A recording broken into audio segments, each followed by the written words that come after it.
YouTube channel ಗೆ ನಿಮಗೆಲ್ಲರಿಗೂ ಸ್ವಾಗತ. ಸೊ ಫ್ರೆಂಡ್ಸ್, ಪ್ರೀವಿಯಸ್ ವಿಡಿಯೋದಲ್ಲಿ ನಾವೇನ್ ಡಿಸ್ಕಸ್ ಮಾಡಿದ್ವಿ, ಬೇಸಿಕ್ ಫೈಲ್ ಕಮಾಂಡ್ಸ್ ಬಗ್ಗೆ ಡಿಸ್ಕಸ್ ಮಾಡಿದ್ವಿ. ಸೊ ಅಲ್ಲಿ 8 ಫೈಲ್ ಕಮಾಂಡ್ಸ್ ಬಗ್ಗೆ ಡಿಸ್ಕಸ್ ಮಾಡಿದ್ವಿ. ಸೊ ಇವತ್ತಿನ ವಿಡಿಯೋದಲ್ಲಿ ಕಂಟಿನ್ಯೂ ಅನ್ನ ಡಿಸ್ಕಸ್ ಮಾಡೋಣ. ಸೊ ಏನು ಆಪರೇಟಿಂಗ್ ಸಿಸ್ಟಮ್ ನಲ್ಲಿ ಓಪನ್ ಸೋರ್ಸ್ ಟೂಲ್ಸ್ ಅಲ್ಲಿ ಬರುವಂತಹ ಬೇಸಿಕ್ ಫೈಲ್ ಕಮಾಂಡ್ಸ್ ಬಗ್ಗೆ ಡಿಸ್ಕಸ್ ಮಾಡೋಣ. ಸೊ ಅದರಲ್ಲಿ ನೆಕ್ಸ್ಟ್ ಒನ್ ಕಮಾಂಡ್ ಯಾವ್ದು ಬರುತ್ತೆ, CP command. So CP command ಎದಕ್ಕೆ ಹೆಲ್ಪ್ ಆಗುತ್ತೆ?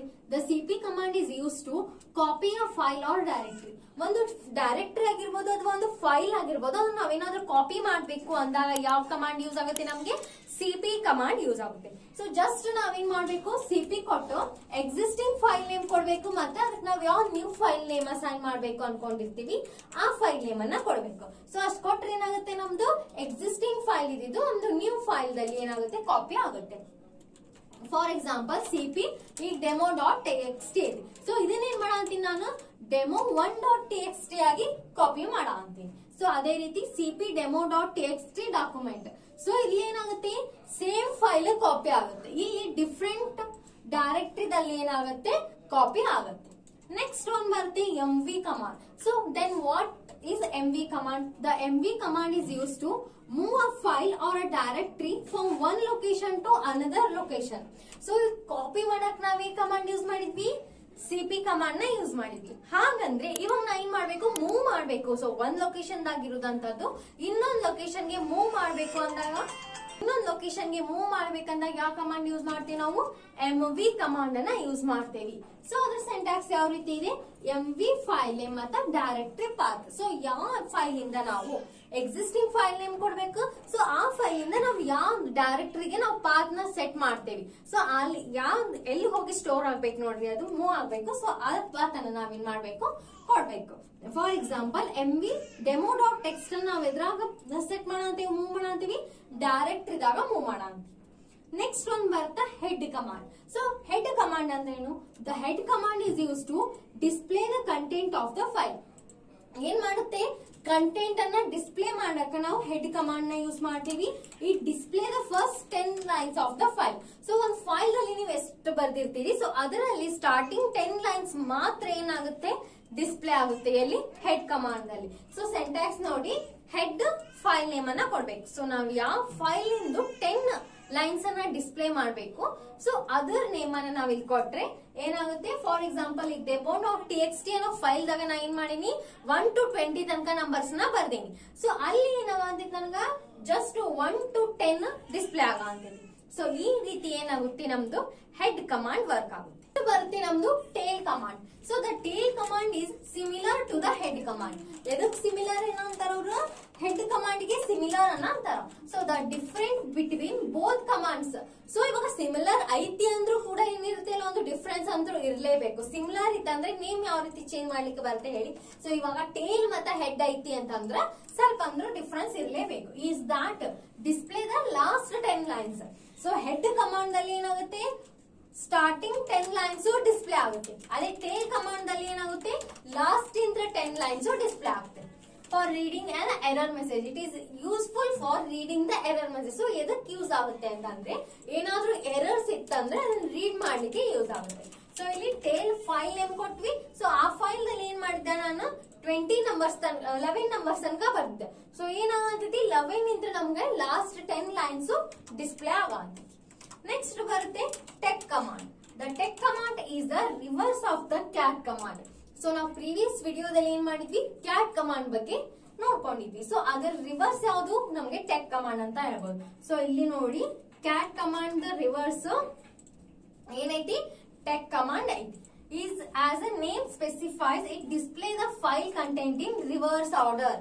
ಏನ್ ಮಾಡುತ್ತೆ, ಇದು ರಿವರ್ಸ್ ಆರ್ಡರ್ ದಾಗ ಡಿಸ್ಪ್ಲೇ ಮಾಡುತ್ತೆ. ಸೊ ಫಸ್ಟ್ 10 ಲೈನ್ಸ್ ಅನ್ನ ಡಿಸ್ಪ್ಲೇ ಮಾಡ್ಬೇಕಂದ್ರೆ ಯಾವ ಕಮಾಂಡ್ ಯೂಸ್ ಮಾಡ್ತೀವಿ, ಹೆಡ್ ಕಮಾಂಡ್ ನ ಯೂಸ್ ಮಾಡ್ತೀವಿ. ಸೊ ಲಾಸ್ಟ್ 10 ಲೈನ್ಸ್ ಅನ್ನ ಡಿಸ್ಪ್ಲೇ ಮಾಡ್ಬೇಕಂದ್ರೆ ಟೇಲ್ ಕಮಾಂಡ್ ಅನ್ನ ಯೂಸ್ ಮಾಡ್ತೀವಿ. ಸೊ ಬರೆದಿರುವಂತಹದ್ದೇ ನಂಬರ್ಸ್ ಅನ್ನ ನಾವು ರಿವರ್ಸ್ ಮಾಡ್ಬೇಕು ಅಂದಾಗ ಏನ್ ಯೂಸ್ ಮಾಡ್ತೀವಿ, ಟೆಕ್ ಕಮಾಂಡ್ ಅನ್ನ ಯೂಸ್ ಮಾಡ್ತೀವಿ. ಸೊ ಈ ರೀತಿ. ಸೊ ಇಲ್ಲಿ ಏನ್ ಮಾಡಿದ್ವಿ, ಈ ನಂಬರ್ ಅನ್ನ ಫೈಲ್ ನೇಮ್ ಅನ್ನ ಕೊಟ್ಟೆ. ಸೊ ಏನ್ ಬಂತು, 11, 10, 9, 8 ಈ ರೀತಿ ರಿವರ್ಸ್ ಆಗಿ ನಮ್ಗೆ ಔಟ್ಪುಟ್ ಡಿಸ್ಪ್ಲೇ ಆಯ್ತು. ಸೊ ನೆಕ್ಸ್ಟ್ ಒನ್ ಬರುತ್ತೆ ನಮಗೆ ID command. So ID command ಇದಕ್ಕೆ ಹೆಲ್ಪ್ ಆಗುತ್ತೆ. ಯೂಸರ್ ಐಡಿ ಅಥವಾ ಗ್ರೂಪ್ ಐಡಿ ನ ಡಿಸ್ಪ್ಲೇ ಮಾಡಬೇಕು ಅಂದಾಗ ನಾವೇನ್ ಯೂಸ್ ಮಾಡ್ತೀವಿ, ಐಡಿ ಕಮಾಂಡ್ ಅನ್ನ ಯೂಸ್ ಮಾಡ್ತೀವಿ. So ID command is use to display the user ID and group ID. So ID ಅಂತ ಹಾಕಿದ್ರೆ ಸಾಕು ಏನ್ ಸಿಗುತ್ತೆ ನಮ್ಗೆ ಈ ರೀತಿ ಗ್ರೂಪ್ ಐಡಿ ಯಾವ್ದೈತಿ ಮತ್ತ ಯೂಸರ್ ಐಡಿ ಏನೈತಿ ಅಂತ ನಮ್ಗ ಡಿಸ್ಪ್ಲೇ ಆಗುತ್ತೆ. ನೆಕ್ಸ್ಟ್ ಒಂದ್ ಬರುತ್ತೆ password command. Password command is use to create and exchange the password from the user. So ಇವಾಗ ನಾವೇನ್ ಮಾಡಿರ್ತೀವಿ ಎಲ್ಲದಕ್ಕೂ ಪಾಸ್ವರ್ಡ್ ಅನ್ನ ಸೆಟ್ ಮಾಡಿರ್ತೀವಿ. ಸೊ ಉಬಾಂಟುದಲ್ಲಿ ಕೂಡ ನಾವೇನ್ ಮಾಡ್ತೀವಿ ಪಾಸ್ವರ್ಡ್ ಅನ್ನ ಸೆಟ್ ಮಾಡ್ತೀವಿ. ಸೊ ಹಾಗಾದ್ರೆ ಆ ಪಾಸ್ವರ್ಡ್ ಅನ್ನ ನಾನು ಯೂಸಿಂಗ್ ಕಮಾಂಡ್ ಚೇಂಜ್ ಮಾಡ್ಬೇಕಂದ್ರೆ ಯಾವ ಕಮಾಂಡ್ ಯೂಸ್ ಮಾಡ್ತೀವಿ?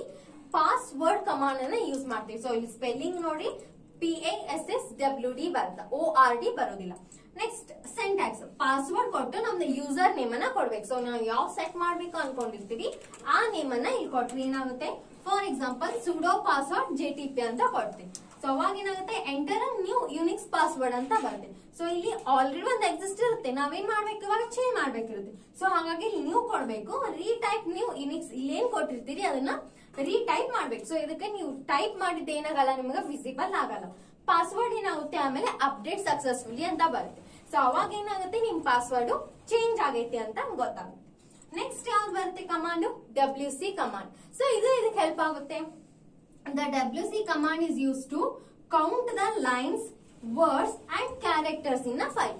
ಸೊ ಒಂದು ಫೈಲ್ ದಾಗ ನಾವೇನ್ ಬರ್ದಿರ್ತೀವಿ, ಸ್ವಲ್ಪ ಇನ್ಫಾರ್ಮೇಶನ್ ಬರ್ದಿರ್ತೀವಿ. ಸೊ ಅದರಲ್ಲಿ ಎಷ್ಟು ಲೈನ್ಸ್ ಅದಾವು, ಎಷ್ಟು ವರ್ಡ್ಸ್ ಅದಾವು, ಹಾಗೆ ಎಷ್ಟು ಕ್ಯಾರೆಕ್ಟರ್ಸ್ ಅದಾವ ಅನ್ನೋದನ್ನ ನಾವ್ ಎದ್ರ ಮುಖಾಂತರ ತಿಳ್ಕೊಬಹುದು? ಈ WC ಕಮಾಂಡ್ ಮುಖಾಂತರ ತಿಳ್ಕೊಬಹುದು. ಫಾರ್ ಎಕ್ಸಾಂಪಲ್ WC ಕೊಟ್ಟು ನೀವು ಫೈಲ್ ನೇಮ್ ಕೊಟ್ರಿ ಅಂದ್ರೆ ಏನಾಗುತ್ತೆ, ನಾವು ಏನಾದ್ರು ಒಂದು ಫೈಲ್ ದಲ್ಲಿ ಏನ್ ಬರ್ದಿದೆ 6 ಲೈನ್ಸ್ ಬರ್ದಿದೆ, 6 ವರ್ಡ್ಸ್ ಇದ್ವು, ಅದೇ ರೀತಿ 52 ಕ್ಯಾರೆಕ್ಟರ್ಸ್ ಇದ್ವು ಮತ್ತು marks.txt ಇದೇನು ಫೈಲಿಂಗ್ ನೇಮ್ ಫ್ರೆಂಡ್ಸ್. ಈ ರೀತಿ ಏನಾಗುತ್ತೆ ಡಿಸ್ಪ್ಲೇ ಆಗುತ್ತೆ. ನೆಕ್ಸ್ಟ್ ಒನ್ ಬರುತ್ತೆ ಸಾರ್ಟ್ ಕಮಾಂಡ್. ಸೊ ನೇಮ್ ದಲ್ಲಿ ನಿಮ್ಗೆ ಗೊತ್ತಾಗ್ತಿರ್ಬೋದು. ಸಾರ್ಟ್ ಅಂತ ಅಂದ್ರೆ ಕೊಟ್ಟಿರುವಂತಹ ಫೈಲ್ ನಲ್ಲಿ ನಾವೇನೋ ಬರ್ತಿರ್ತೇವೆ, ಫಾರ್ ಎಕ್ಸಾಂಪಲ್ ನಂಬರ್ ನ ಬರ್ತಿರ್ತೀವಿ, ಆ ನಂಬರ್ ಏನಿರುತ್ತೆ ಅನ್ಸಾರ್ಟೆಡ್ ಫಾರ್ಮ್ ದಾಗ ಇರುತ್ತೆ. ಸೊ ನಾವು ಅದನ್ನ ಸಾರ್ಟ್ ಮಾಡ್ಬೇಕು ಅಂದಾಗ ಏನ್ ಯೂಸ್ ಮಾಡ್ತೀವಿ? ಈ ಸಾರ್ಟ್ ಕಮಾಂಡ್ ಅನ್ನ ಯೂಸ್ ಮಾಡ್ತೀವಿ. ಸಾರ್ಟ್ ಫೈಲ್ ನೇಮ್ ಅನ್ನ ಕೊಟ್ರೆ ಏನಾಗುತ್ತೆ, ನಮ್ ಫೈಲ್ ನಲ್ಲಿ ಇರುವಂತ ವ್ಯಾಲ್ಯೂಸ್ ಸಾರ್ಟ್ ಆಗಿ ಬರುತ್ತೆ. ನೆಕ್ಸ್ಟ್ ಏನು ಡೇಟ್ ಕಮಾಂಡ್ ಇದಕ್ಕೆ ಡಿಸ್ಪ್ಲೇ ಆಗುತ್ತೆ. ಡೇಟ್ ಅನ್ನ ನಾವು ಡಿಸ್ಪ್ಲೇ ಮಾಡಬೇಕು ಅಂದಾಗ ಡೇಟ್ ಕಮಾಂಡ್ ಡಿಸ್ಪ್ಲೇ ಆಗುತ್ತೆ. ನಾವು ಜಸ್ಟ್ ಡೇಟ್ ಅಂತ ಬರೆದ್ರೆ ಸಾಕು.